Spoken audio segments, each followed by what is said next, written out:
et du Saint-Esprit. Amen.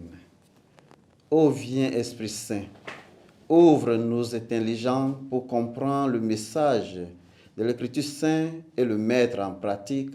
Amen. Évangile de Jésus-Christ selon saint Luc.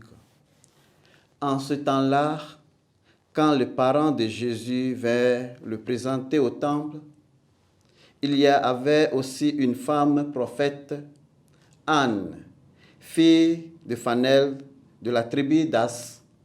Elle était très avancée en âge. Après 7 ans de mariage, demeurée veuve, il était arrivé à l'âge de 84 ans. Elle ne s'éloignait pas du temple, servait Dieu jour et nuit dans le jeûne et la prière. Survenant à cette heure même, elle proclamait le louange de Dieu et parlait de l'enfant à tous ceux qui attendaient la délivrance de Jérusalem. Lorsqu'il eut achevé tout ce que prescrivait la loi du Seigneur, ils se retournèrent en Galilée, dans leur ville de Nazareth. L'enfant, lui, grandissant et se fortifiait, rempli de sagesse, et la grâce de Dieu était sur lui. Acclamons la parole de Dieu. Bien-aimés du Seigneur, la saison de Noël célèbre la naissance d'un enfant, Jésus, mais l'Évangile exclut de nombreuses figures vénérables comme Simeon, Élisabeth, Zacharie et aujourd'hui Anne.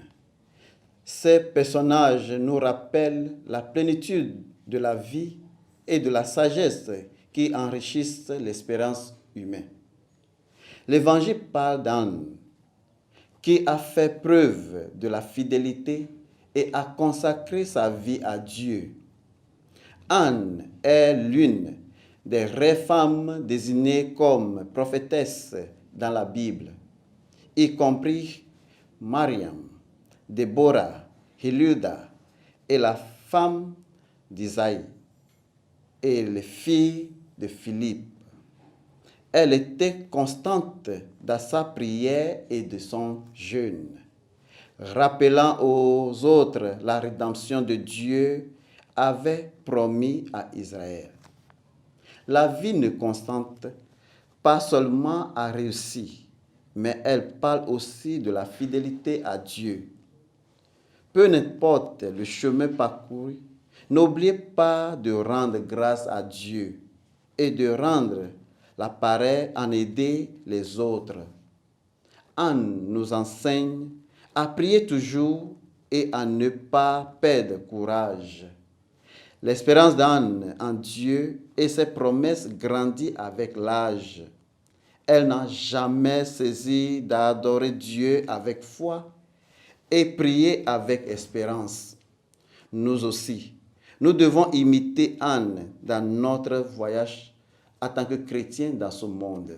Au nom du Père et du Fils et du Saint-Esprit. Amen.